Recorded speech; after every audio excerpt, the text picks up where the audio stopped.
दोस्तों, अमेरिका और ईरान के बीच जंग का अंदेशा बढ़ता चला जा रहा है और आज अमेरिकी राष्ट्रपति ट्रंप ने ईरान को अल्टीमेटम दिया कि अगर वो न्यूक्लियर डील पर साइन नहीं करता है तो फिर अमेरिका ईरान पर हमला करेगा। दूसरी तरफ ईरान के सर्वोच्च नेता अली खामनाई ने आज ईरान की ऐतिहासिक मस्जिद जामकरन में नमाज अदा की और ये इसलिए इंपॉर्टेंट है क्योंकि अली खामनाई जब इस मस्जिद में नमाज अदा करते हैं तो ऐसा कहा जाता है कि वो बड़ा फैसला लेते हैं और ईरान की मीडिया ने आज इशारा किया कि ये फैसला जंग का फैसला है। अब दोस्तों, जो बड़ा सवाल है वो ये है कि अगर ट्रंप जंग के लिए बेताब हैं और खामनाई जंग का जवाब देने के लिए तैयार हैं, तो क्या ये जो आदमी है जिसकी तस्वीर आप अपने स्क्रीन पर देख रहे हैं, क्या ये आदमी इस जंग को, इस खौफनाक जंग को रुकवा सकता है? अब मैं बात कर रहा हूं सऊदी अरब के क्राउन प्रिंस मोहम्मद बिन सलमान की, जो इस वक्त इस्लामिक दुनिया के सबसे प्रभावशाली नेता माने जाते हैं। और क्राउन प्रिंस सलमान के जो रक्षा मंत्री, उनके जो वफादार हैं, वो इस वक्त अमेरिका में वॉशिंगटन डीसी में हैं और वहां पर ट्रंप एडमिनिस्ट्रेशन से उनकी बातचीत हो रही है। जंग किस तरह रुकवाई जा सकती है, जंग को क्यों रुकवाना चाहिए, उसका प्रेशर सऊदी अरब के क्राउन प्रिंस लगातार ट्रंप पर डाल रहे हैं, जिनसे उनकी बेहद गहरी दोस्ती है। अब जंग रुकवाने की इस मुहिम में क्राउन प्रिंस के साथ कतर के बादशाह हैं, कुवैत के बादशाह हैं, बहरीन, ओमान के बादशाह हैं और आप कह सकते हैं कि सऊदी अरब के साथ साथ अरब मुल्कों की कोशिश है कि किसी कीमत पर भी ये जंग किसी तरह से, किसी सूरत से रुक जाए। अब दोस्तों, यहाँ दो इंपॉर्टेंट सवाल हैं। पहला सवाल ये है कि मोहम्मद बिन सलमान, सऊदी अरब के क्राउन प्रिंस, ये जंग क्यों रुकवाना चाहते हैं? वाई, WHY, क्यों रुकवाना चाहते हैं? और दूसरा सवाल तो लाजमी है कि क्या वो जंग रुकवा पाएंगे? क्या मोहम्मद बिन सलमान ये जंग रुकवा सकते हैं? इस वीडियो में आगे इस पर भी बात करेंगे। अब दोस्तों, बात जंग की है, अंदेशा जंग का है, तो फिर मिलिट्री अपडेट भी आज का ले लीजिए। आज अमेरिका ने कहा कि उसके सबसे खौफनाक, सबसे खतरनाक B-2 बॉम्बर्स की जो फ्लीट है वो मिडिल ईस्ट की तरफ पड़ रही है और हो सकता है कि जितनी बड़ी फ्लीट है 19 जहाज़ों की, सब के सब कहीं ना कहीं मिडिल ईस्ट के चारों तरफ तैनात हों। पिछली बार जो ईरान की न्यूक्लियर फैसिलिटी पे हमला हुआ था वो B-2 बॉम्बर्स ने ही किया था।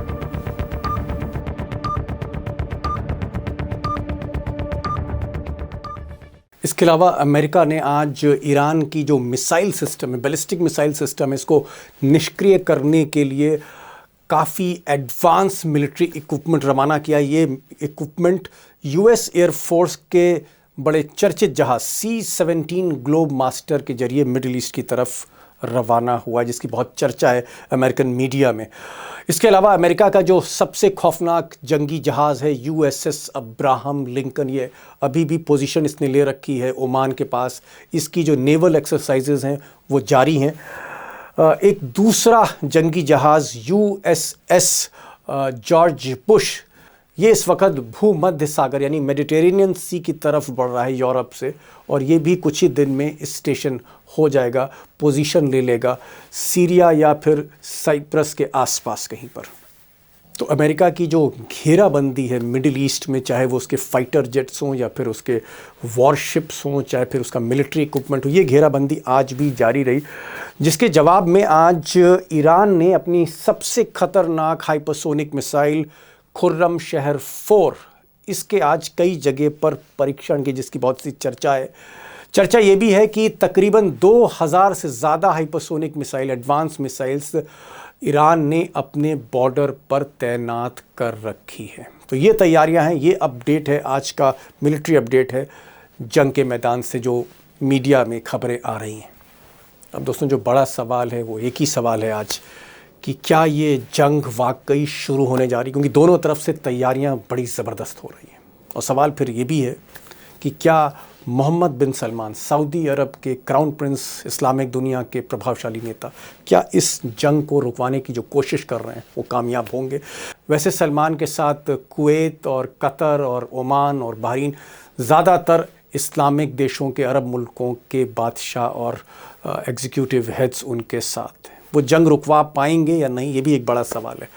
अब यही सवाल आज मैंने अमरीश मिश्रा से किया, जो चाहे ईरान हो, इजराइल हो, मिडिल ईस्ट हो, सऊदी अरब हो, या फिर अमेरिका रूस की जियोपॉलिटिक्स हो, उसके आप कह सकते हैं एक हिस्टोरियन भी हैं। और सबसे बड़ी बात है कि इस महीने के पहले हफ्ते में वो तेहरान थे, जहां उनकी मिलिट्री लीडरशिप से बातचीत हो रही थी, वहां के संपादकों से बात हो रही थी, ईरान के जो प्रेसिडेंट हैं पेजेश्कियान, उनसे अमरीश मिश्रा की बातचीत हुई, अली खामनेई के कुछ सलाहकार, उनसे भी बातचीत हुई। ताज़ा अपडेट उनके पास है। इजराइल पर भी गहरी नज़र रखते हैं, अमेरिका की मिलिट्री स्ट्रैटेजीज को भी समझते हैं। अमरीश मिश्रा को सुनते हैं। अमरीश भाई, जो पहला सवाल है वो ये है कि सऊदी अरब के क्राउन प्रिंस और आज की तारीख में इस्लामिक दुनिया के अल्टीमेट सबसे पावरफुल इन्फ्लुएंशियल लीडर मोहम्मद बिन सलमान, वो इस वक्त पूरी कोशिश कर रहे हैं एन वक्त पे कि किसी तरह से, मतलब ये जंग ईश्वर रोक दे किसी तरह से। और उन्होंने अपना रक्षा मंत्री भेज रखा है। इस वक्त वॉशिंगटन डीसी में बातचीत हो रही है ट्रंप एडमिनिस्ट्रेशन के साथ। कोशिश कर रहे हैं कि कहीं ना कहीं ट्रंप उनकी बात मान जाए। उधर यूएई जो है वो भी कोशिश कर रहा है। पुतिन के यहाँ बैठक चल रही है यूनाइटेड अरब एमिरेट्स की, क्रेमलिन में। और सबसे बड़ी चीज की कतर और कुवैत ये भी कोशिश कर रहे हैं, इनके एनवॉयज भी इस वक्त वॉशिंगटन में। इसके अलावा टर्की टर्की की जो सरकार है, हुकूमत है, वो भी कोशिश कर रही है कि किसी तरह से एक पैगाम पहुंचे ट्रंप के पास। और उन्होंने विदेश मंत्री ईरान के अगारची के साथ बातचीत शुरू कर दी। क्या आपको लग रहा है, जो मोटा सवाल है, कि क्या आपको लग रहा है कि मोहम्मद बिन सलमान, इस्लामिक दुनिया के सबसे ताकतवर नेता, क्या इस जंग को रुकवा सकते हैं? देखिए दीपक जी, अगर कोई रुकवा सकता है तो बस दो ही लोग हैं, मोहम्मद बिन सलमान और अर्दोगन। अगर ओके। कोई रुकवा सकता है, अगर कोई, ये अगर अगर क्यों कोई, लगा दिया आपने? अगर इसलिए लगा दिया क्योंकि ट्रंप इनकी बात मानेगा। और ट्रंप का क्या कैलकुलेशन इस समय है, क्या माइंडसेट है, ये तो इवेल्युएट किया जा रहा है ना हर दिन के हिसाब से। हर दिन मूड चेंज हो रहा है, या हर दिन आप कहिए तो ट्रंप का इवेल्युएशन चेंज हो रहा है। तो ऐसी स्थिति में अब अगर इन दोनों से, अर्दोगन और मोहम्मद बिन सलमान, और देखिए मोहम्मद बिन सलमान का अपना एक रसूख है। उन्होंने जिस तरीके से, जो अभी गाजा पीस बोर्ड की जब का जो गठन हुआ, उसके पहले जो ट्रंप मिडिल ईस्ट का उन्होंने टूर किया था पावर में आने के तुरंत बाद, तो उसमें जो $5 ट्रिलियन वहां से ट्रंप लेके आया। उसके बाद कतर ने अपना पूरा एयरक्राफ्ट ही उनको दे दिया, भेंट कर दिया। जो कि अल्ट्रा अल्ट्रा मॉडर्न है, जो अभी तक जिसमें फिटिंग्स चल रही हैं, उसको टेस्ट किया जा रहा है, उसमें और बेहतर बना जा रहा है। तो अरब देशों को ट्रंप ओ तो करते हैं, काफी कुछ वो ओ करते हैं, मतलब कर्ज मतलब वो ही ओ हाँ, उनके समथिंग। एहसानों से दबे हुए हैं। जी जी, उनके एहसानों से दबे हुए हैं। प्लस जो अमेरिका का इन्वेस्टमेंट है, सऊदी अरेबिया की जो सबसे बड़ी ऑयल कंपनी अरामको है, जो कि स्टेट रन है, जी। उसमें जो अमेरिका का इन्वेस्टमेंट है, उसके बाद कतर में भी है। अमेरिका के इन्वेस्टमेंट्स कई तरीके से, कई लेवल्स पे, पूरी जो तेल है, खासतौर पे जो मिडिल ईस्टर्न कंट्रीज हैं, उसमें ईरान को छोड़ के सारे देशों में अमेरिका की अपनी पार्टनरशिप है किसी न किसी लेवल। तो इसलिए ये तो लेवरेज है वह। अब सवाल यहां पर ये है, अच्छा ये देखिए, ईरान के फॉरेन मिनिस्टर टर्की भी जा रहे हैं, मतलब केवल बातचीत नहीं हो रही, उनके जाने की बात भी हो रही। तो इसका मतलब ये है कि इन दोनों ने, अर्दोगन और एमबीएस ने, दोनों ने अपनी पूरी ताकत लगा दी। ताकत और लगा अगर दी। अब भी नहीं रुकी वॉर, तो आप सोचिए क्या होगा। आप कह रहे हैं ताकत पूरी लगा रखी है, लेकिन आप थोड़ा सा संशय कर रहे हैं। कहीं ना कहीं आपको शक शुबा है कि भाई दोस्ती है, इन्वेस्टमेंट भी है, पैसे के रिश्ते भी हैं, निवेश हो रखा है बहुत ज़्यादा अमेरिका का, ये जो ओपेक कंट्री हैं, ऑयल प्रोड्यूसिंग कंट्री। लेकिन कहीं ना कहीं आपको डाउट भी है। लेकिन खैर चलिए, वो तो खैर ट्रंप को डिसाइड करना, और ट्रंप के माइंड को तो हम लोग रीड नहीं कर सकते, ज्योतिष नहीं कर सकता कोई, तो हम लोग क्या कर पाएंगे। एक चीज मैं समझना चाह रहा था कि मोहम्मद बिन सलमान, सऊदी अरब इतना डेस्परेट क्यों है हर कीमत पे? जैसे लग रहा है जंग सऊदी अरब के साथ हो रही हो। सऊदी अरब का इतना ज्यादा डेस्परेशन, ये ऐलान कर देना कि हमारा एयर स्पेस अमेरिका को हम यूज नहीं करने देंगे, यानी ईरान पर एक भी मिसाइल सऊदी अरब की जमीन से नहीं फायर होगी। तो अगर इस तरह की उन्होंने ईरान के साथ, आप कह सकते हैं, एक नई दोस्ती निभा रहे हैं, लेकिन फिर भी मेरे समझ में नहीं आ रहा कि इतना डेस्परेशन क्यों है, इतनी बेचारगी क्यों है सऊदी अरब की इस जंग को रुकवाने के लिए? इसके लिए दीपक जी आपको 2019 में जाना होगा। 2019 में क्या हुआ? हूतीज ने यमन से वार किया था और सऊदी अरेबिया की दो रिफाइनरीज, अब कैक और मेरे ख्याल से खुश रहे उसका नाम एग्जैक्टली, ये इन दो रिफाइनरीज को हिट किया था। एंड सऊदी अरेबिया ने बिलियंस ऑफ डॉलर्स का उसको नुकसान हुआ। और सबसे बड़ी बात है कि अमेरिका उसके साथ नहीं खड़ा हुआ, क्योंकि अमेरिका ओके। क्योंकि सऊदी अरेबिया का ये मानना था कि ये जो अटैक, जी जी जी, हाँ, मैं आज सऊदी अरब की मीडिया में एक वीडियो वायरल हो रहा है जिसमें ये कहा जा रहा है कि जिस वक्त हमारे हमारे तेल के कुएं निशाने पर थे, जिस वक्त सऊदी अरब जल रहा था, उसकी इकॉनमी जल रही थी, तब अमेरिका साइलेंट था। ये सऊदी अरब ने आज उसका दर्द झलका है। तो ये तो आप सही कह रहे हैं कि यमन में जो हूती है हमले कर रहे हैं, मिसाइलें छोड़ रहे हैं, वहां पर तो कहीं ना कहीं सऊदी अरब की एक वो दुखती रग है, यमन। लेकिन जंग रुकवाने से क्या फायदा होगा? क्या उनको लगता है कि वो ईरान पर ईरान को ऑब्लाइज करना चाहते हैं? सऊदी अरब रिश्ते अच्छे करना चाह रहे हैं? देखिए, ईरान को एक काफी अरसा मतलब 6-7 महीने से सऊदी अरब ईरान के साथ अपने अच्छे रिश्ते करने की कोशिश कर रहा है। सबसे पहले चाइना ने 2 साल पहले चाइना ने बातचीत शुरू कराई थी। उसके बाद से बातचीत इतनी बढ़ गई है कि आज अमेरिका तक को सऊदी अरेबिया एक तरह से तोहमत लगा रहा है, और इसलिए तोहमत लगा रहा है कि ईरान के साथ जंग ना हो। क्योंकि देखिए, इजराइल के बाद अगर सबसे ज्यादा किसी का नुकसान होना है तो वो सऊदी अरेबिया। ओके। जी, ओके, जी, मतलब बिल्कुल। आप ये कह रहे हैं कि जो यमन में हूती मिलिशिया है, उस मिलिशिया की जो डोर है वो ईरान के हाथ में है। अगर ईरान से सऊदी अरब के रिश्ते ठीक हो जाते हैं तो ये यमन वाला जो मोर्चा है सऊदी अरब का, ये मैनेज हो जाएगा, आप ये कहना चाह रहे हैं?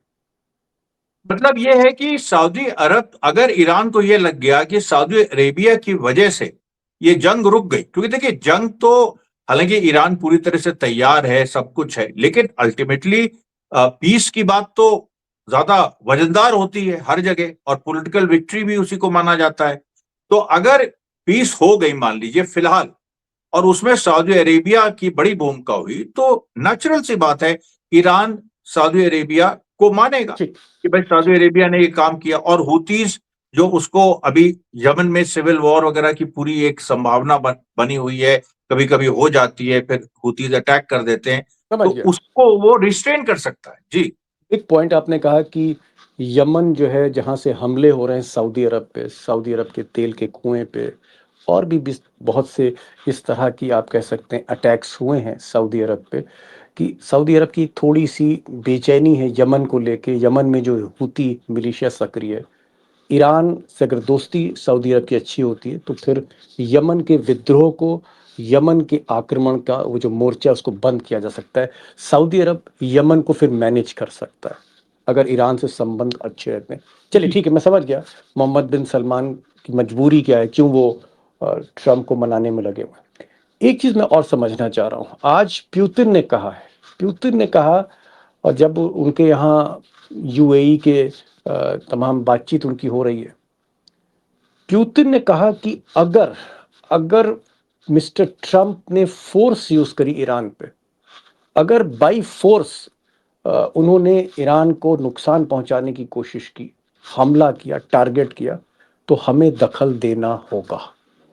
ये अचानक यही बात। प्यूतिन प्यूतिन का मिजाज क्यों बदल रहा है? प्यूटिन देखिए दो चीजें देख रहे हैं। एक तो ये है कि अमेरिका ने अभी एक अपना नेशनल डिफेंस स्ट्रेटजी नाम का एक पेपर उन्होंने जारी किया है, जिसमें उन्होंने रशिया और चाइना को सबसे बड़ा थ्रेट बताया, और उन्होंने मतलब यूएस के लिए, और ईरान को भी रखा है तीसरे नंबर। और दूसरी बात, जिस तरह से अमेरिका ग्रीनलैंड को कंट्रोल करना चाहता है, ग्रीनलैंड के माध्यम से पूरे आर्कटिक सर्कल को वो कंट्रोल करेगा, और रशिया से सीधे वहां टकराव है। तो अब प्यूटिन का यह मानना है कि अमेरिका को यहीं रोक देना है, ईरान से उसको आगे नहीं बढ़ने देना, ईरान को गिरने नहीं देना है। और अगर इसके लिए रशिया इंटरवीन किया, क्योंकि याद रखिए रशिया ने सीरिया में इंटरवीन किया था, 2015 में। और वो जो इंटरवेंशन था प्यूटिन का, उसने पूरी परिस्थिति बदल गई थी। असद उसी समय गिरने वाले थे। वो एक तरह से उनको कहिए 9 साल का एक्सटेंशन मिल गया। वो 2024 में गिरे, वो भी रशिया की ब्रॉड सहमति से। तो इसलिए रशिया का किसी भी इस मिडिल ईस्ट थिएटर में एंट्री हो चुकी है पहले।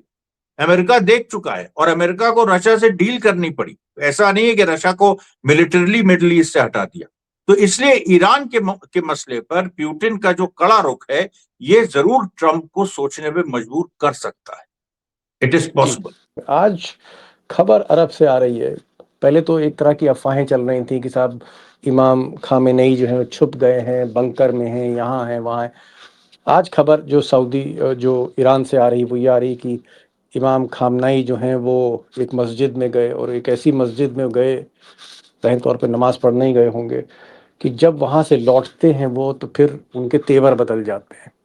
मतलब जंग से या किसी बड़े फैसले से पहले वो उस मस्जिद में जाते। ये बात क्या सही है कि आज उस मस्जिद में गए और उस मस्जिद में जाने के बाद फिर वो बड़ा फैसला लेते हैं खामेनेई? देखिए, मैं जब तेहरान में था तो कौम एक एक बहुत एंशियंट इलाका है ईरान का, जिसमें रिलीजियस एक तरह से कैपिटल आप समझ लीजिए ईरान का है। जमकरन मस्जिद जिसमें इमाम खामनेई गए, वो जमकरन मस्जिद कौम के आउटस्कर्ट्स में है। और उसका महत्व यह है कि वो इमाम मेहंदी से जुड़ी है। और इमाम मेहंदी 12वें इमाम हैं जो अभी भी, जिनको शिया मानते हैं कि वो अभी भी हैं, और वो अंतिम जो इंसाफ की जंग है उसको लड़ने आएंगे।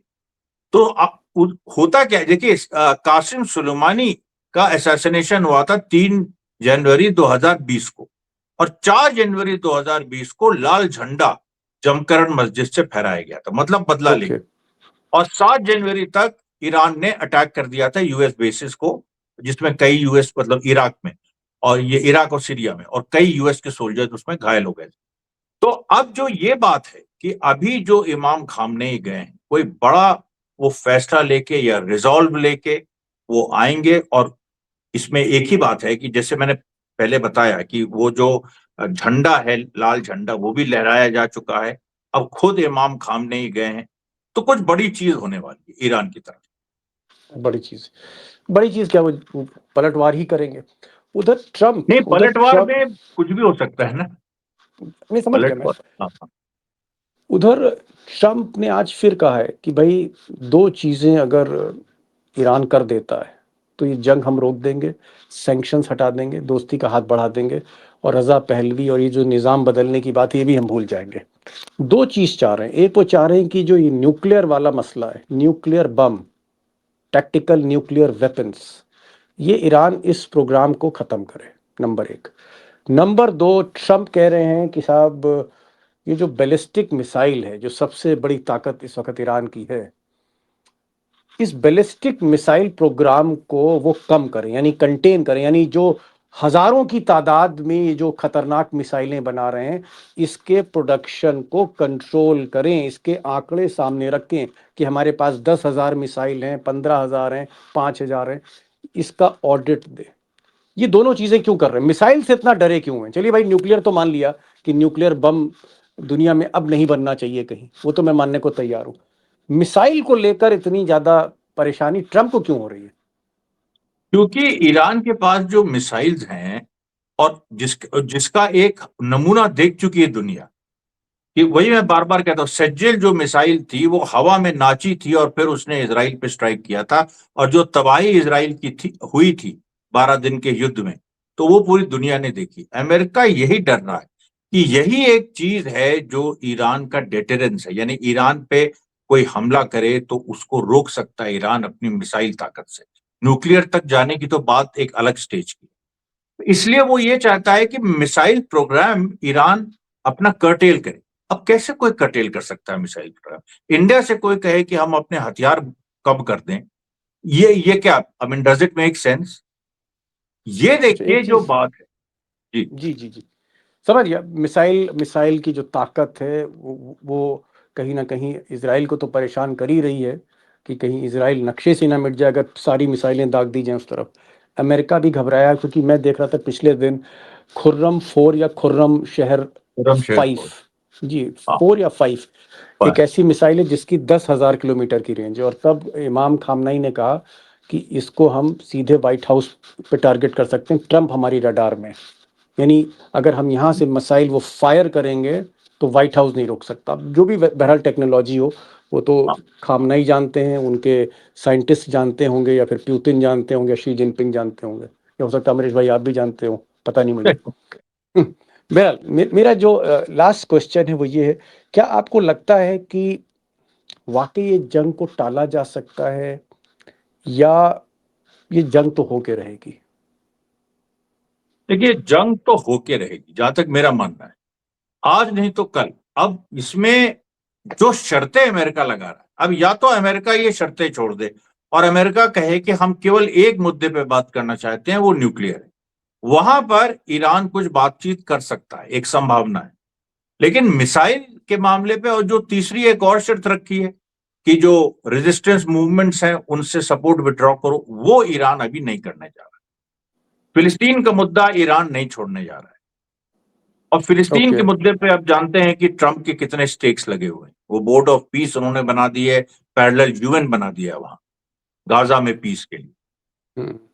और वहां हमास को डिसार्म करना जरूरी है, लेकिन हमास को डिसार्म करना संभव भी नहीं है किसी के लिए, क्योंकि कौन जाएगा वहां उनको ये सब करने। उनके पास जो टनल्स का इतना बड़ा नेटवर्क है, हथियारों का जो जखीरा, कौन जाएगा, किस फोर्स में ये ताकत है कि वो इस तरह की सिचुएशन में जाए। और ईरान जो है पूरा समर्थन इस समय हमास का कर रहा है। तो इसलिए देखिए ये जंग, मुझे लगता है कि इसमें मेन बात तो इजराइल है, फिलिस्तीन राज का सवाल है। अगर वो एक पॉलिटिकल डिमांड ट्रंप कंसीड कर दें, और जिसको नेतन्याहू हर हालत में कभी भी नहीं मान सकते, तो ये जंग रुक सकती है। लेकिन अगर वो कंसीड नहीं करेंगे तो ये जंग आज नहीं तो कल होनी है। कोई टेम्पररी अगर सोल्यूशन थोड़ा सा निकल भी जाए, कोई टल जाए मामला, तब भी ये जंग तो होनी है। अमरीश भाई, एक चीज़ और, मतलब मुझे चलते चलते मुझे लगा कि आपसे बेहतर कौन हिंदुस्तान में इस सवाल का जवाब देगा, क्योंकि आप ऐसे शख्स हैं जो 20 दिन पहले ईरान में ही थे। आपके सामने ही ये सारा बगावत शुरू हुई। आप ही वहाँ पेजेश्कियान जो प्रेसिडेंट हैं ईरान के, उनसे आपकी मुलाकात हुई। आपकी मुलाकात अली खामनेई के तमाम सलाहकारों से हुई, और तमाम वहाँ के जो टॉप एडिटर्स हैं, संपादक हैं, उनसे हुई। इसलिए मुझे लगा कि आपसे सवाल पूछ ही लूँ मैं, हालांकि जानकारी आपको बहुत है, आप बताते कम हैं। डोवाल साहब आजकल बहुत क्लोज हो रहे हैं, और डोवाल साहब के जो डिप्टी हैं, यानी deputy national security adviser of India, वो ईरान पहुंचे हुए हैं साहब। और इससे पहले जो हिंदुस्तान है उसने ईरान का साथ दिया, वोटिंग जो भी हुई ह्यूमन राइट्स को लेकर।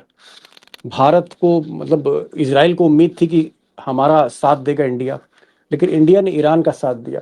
ये ईरान इंडिया इतना, मतलब पीछे से ये जो दोस्ती है, ये दोस्ती पुरानी है, बहुत पुरानी दोस्ती है, या ईरान हमारी मदद करता है, या खामनाई का एक सॉफ्ट कॉर्नर इंडिया का है? क्योंकि खामनाई साहब के जो उस्ताद थे वो हमारे लखनऊ बाराबंकी में उनकी जो है तमाम किंतु किंतु जी जी वहां से किंतु वो बिलोंग करते थे जी। ये क्या है, हिंदुस्तान इस वक्त ईरान के साथ क्यों खड़ा हुआ है? क्योंकि देखिए लोग कह रहे थे कि साहब इजराइल के साथ जाएगा। देखिए इसमें सबसे इंपॉर्टेंट है कि जो डोवल हैं, जो कहीं ना कहीं इंडिया के नेशनल सिक्योरिटी एडवाइजर हैं और इंडिया की डिफेंस लाइन भी सेट करते हैं ब्रॉडली। वैसे तो प्रधानमंत्री नरेंद्र जी हाँ। मोदी हैं, सब हैं, लेकिन डोवल उनका उनका हस्तक्षेप बहुत महत्वपूर्ण है और वो इजराइल से वो क्लोज रहे। लेकिन डोवल साहब की थिंकिंग बदली है, ये किसी ने नोट नहीं किया। उनके हाल के बयानों को आप देखिए, जिस तरीके से उन्होंने ये कहना शुरू किया है। बहुत सारी चीजें हैं उसमें, मैं अभी डिटेल में नहीं जाना चाहता, लेकिन मुस्लिम्स के ब्रॉड फेवर में कुछ बातें डोवल साहब ने शुरू कर दी हैं कहना। और ये इसके पहले की बात। नहीं, वो तो खैर और अभी महमूद महमूद मदनी जो हैं, मदनी साहब जो देवबंद के, उनके बड़े करीब हैं वो। में उनके तो याद करीब करिए। है, वो जी इसलिए जी। मानते हैं देवबंद को, डोवल इसलिए मानते हैं क्योंकि देवबंदियों ने जिन्ना का विरोध किया था पार्टीशन के समय, और डोवल इस अच्छा, चीज को पब्लिकली कह चुके हैं। चलिए खैर, वो डोवाल की बात नहीं कर रहा हूँ वो है मैं। तो मैं एक मुद्दे पर आ रहा हूँ। क्या ईरान हिंदुस्तान के लिए एक सॉफ्ट कॉर्नर रखता है, और ये जो नई एक्सेस है चाइना, रशिया, ईरान, इसमें ईरान और रशिया से हिंदुस्तान के बड़े पुराने संबंध हैं। चाइना से तो बहुत अच्छे नहीं है, लेकिन ये जो ईरान और रशिया है, इसकी वजह से हिंदुस्तान कंफर्टेबल है कि भाई ये तो घर की बात है। देखिए 1995 में पाकिस्तान बकायदा एक सैंक्शंस का रेजोल्यूशन इंडिया के अगेंस्ट ले आया था कश्मीर पे। उस समय ईरान ने इंडिया के पक्ष में वोट किया। ओह, ओके। और ये बहुत बड़ा जेस्चर था। किसी मुस्लिम देश ने ऐसा नहीं किया था, केवल ईरान ने भारत का साथ दिया था, और नहीं तो सैंक्शन लग सकते थे इंडिया। आप सोचिए कितनी गंभीर बात। तो मतलब ये संबंध आप कह रहे हैं कि सिर्फ सस्ते तेल को लेकर नहीं है, केवल सस्ते तेल को लेकर नहीं, ये स्ट्रैटेजिक है, स्ट्रैटेजिक रूट्स हैं। हाँ, कल्चरल रूट्स और स्ट्रैटेजिक है। लॉन्ग टर्म इंडिया ये समझता है कि ईरान के साथ उसका लॉन्ग टर्म रिश्ता है। पाकिस्तान का आप देखिए तो गदर एयरपोर्ट है, पाकिस्तान ने अपनी सारी स्पेसेस क्लोज कर दी हैं इंडियन ट्रेड के लिए। तो चाबहार एयरपोर्ट जो पोर्ट है वो ईरान ने दिया, और ईरान ने वो, और चाबहार पोर्ट को इंडिया छोड़ नहीं सकता है। ठीक, अब बहुत मैं कह रहा हूँ बात फिर बहुत दूर तक चली जाएगी, और आपके पास इतना ज्ञान है तो मुझे लगता है हिंदुस्तान ईरान पे फिर हम कभी बात करेंगे। मैं तो सिर्फ दोस्तों ये इसलिए आपसे मैंने जिक्र किया क्योंकि अली खामनाई के जो पॉलिटिकल फिलोसफर हैं, आपको जान के ताज्जुब होगा, फिलोसफर उनके पॉलिटिकल गुरु कह लीजिए, वो जवाहरलाल नेहरू हैं। उन्हीं की किताब लेके पढ़ते रहते हैं वो, और कई बार अपने तकरीरों में नेहरू को कोट करते हैं। बहरहाल जो आज की जिस्त है वो ये है कि सऊदी अरब कोशिश कर रहा है कि इस जंग को हर कीमत पर रोक दिया जाए, और अगर ये जंग रुक जाती है तो ईरान सऊदी अरब के रिश्ते और क्लोज हो जाएंगे। यमन में जो हूती मिलिशिया है उसको कहीं वो कंटेन कर पाएगा सऊदी अरब, और कुछ इस तरह की जो धुकधुकी है वो कतर में भी है और कुवैत में भी। उनको लगता है जंग ज़्यादा हो गई तो हमारे तेल के कुओं का क्या होगा, हमारी इकॉनमी का क्या होगा। और उधर इजराइल के जो डिफेंस के चीफ हैं इस वक्त पेंटागन में, जो सेना मुख्यालय है अमेरिका का, वहाँ पर वो बैठे हुए हैं और वो बता रहे हैं कहाँ कहाँ स्ट्राइक करना है। ट्रंप दुविधा में। पुतिन ने एक वार्निंग आज दी है कि अगर बाई फोर्स आपने कोई हमला किया, जबरदस्ती कुछ करी, तो हम दखल देंगे। बहरहाल, और हिंदुस्तान ने, जैसे बताया अमरीश जी ने, कि इंडिया ने अभी हाल में जो वोटिंग हुई इजराइल के पक्ष में नहीं, ईरान के पक्ष में दी। बहरहाल, ये आज का आप कह सकते हैं अपडेट था। जंग हो सकती है, आखिर में अमरीश जी ने कहा। और मैं एक चीज़ और मिलिट्री अपडेट कर दूं कि आज भी कई फाइटर जेट्स जॉर्डन उतरे हैं, आज भी कई फाइटर जेट्स साइप्रस उतरे हैं, आज भी यूएसएस अब्राहम लिंकन ने एक्सरसाइज की है जो ओमान में खड़ा हुआ है। अमरीश भाई बहुत बहुत शुक्रिया, thank you so much for joining this programme. Thank you so much sir. Thank you.